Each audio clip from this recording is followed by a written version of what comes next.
Good morning. This is Reverend Bridge. I hope that you all are having a wonderful Monday morning so far.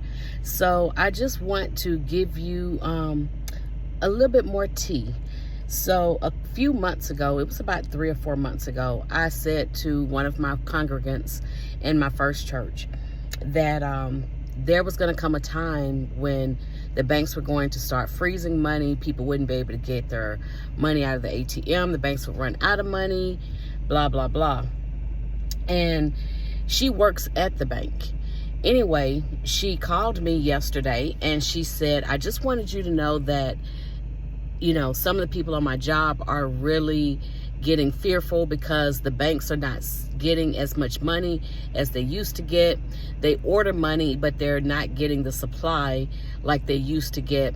They're putting a limit on how much people can take out. Sometimes they're not even allowing people to take the money out. I don't know if you knew this, but there's a form if you want to withdraw $10,000 or more. The average person doesn't have $10,000 to come out of the bank, but for those who do have $10,000 or more that they can just withdraw from their account, there's now a federal form that the bank teller has to fill out, and it basically asks who are you? How did you make this money? What if you're retired? Where did you retire from? They're literally doing what they need to man everybody's money. I've been saying, look, when we get to the place where we cannot buy, sell, or trade, we already know what Revelation says. When you accept the mark of the beast, you won't be able to buy, sell, or trade. So what's going on in the banking system right now is happening right under our noses, and people are not paying attention to what's going on. So I don't say this, sorry y'all, the light changed. I don't say all of this to, instill fear in people, because if we're children of God, He has not instilled fear in us. He has not given us that spirit of fear. We know where that spirit of fear comes from.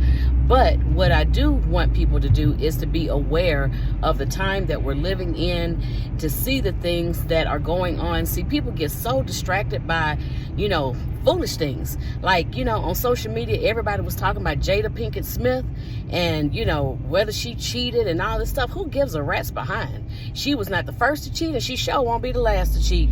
So all I'm saying is that was a distraction, and people need to start recognizing the distractions that the enemy put in place. While people were, going back and forth about Jada Pinkett Smith, Will Smith, and all of this other foolishness, the banks were freezing money, freezing accounts. There were banks that literally could not process electronic transfers of funds this past week. But you don't see that at the top of the news like you saw Jada Pinkett Smith. So all I want everybody to do is just heed the messages, be wise. I'm not saying go pull all your money out the bank, because even if you do, what good is money going to do you if you can't spend it? Come on, they've already, tried to make it where it's almost impossible to handle cash. So what's the point of taking your money out? All I want people to know is that we are living in some very turbulent times. Things are going to get worse, but you need to use some common sense in how you operate every day.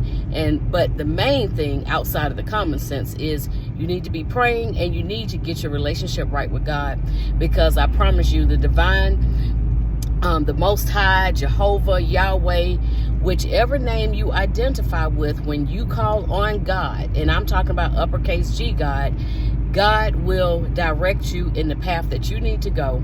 So you all just pay attention to what time it is, and read and study your word so that you can be aware of what's going on during this time. All right, you all have a blessed day, and love you with the love of Christ. Take care.